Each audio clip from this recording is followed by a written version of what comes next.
Welcome to Kenton's videos. Enjoy the video. You're starting with the essentials.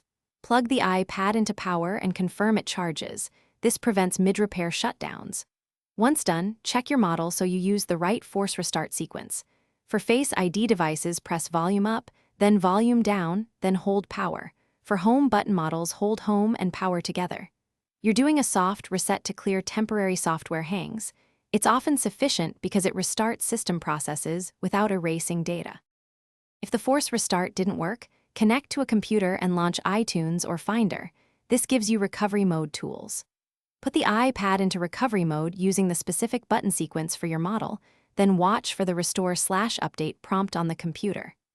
Choose Update first to reinstall iPad OS while preserving data.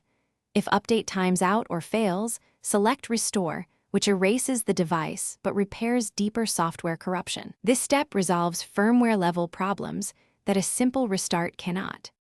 Finally, if recovery mode fails, use DFU mode to rewrite low-level firmware.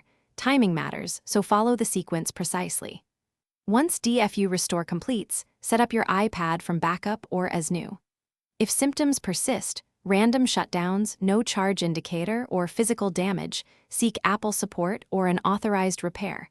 Those are likely hardware faults. One key troubleshooting tip: try a known good Lightning or USB-C cable and a different USB port or power adapter before concluding it's software or hardware.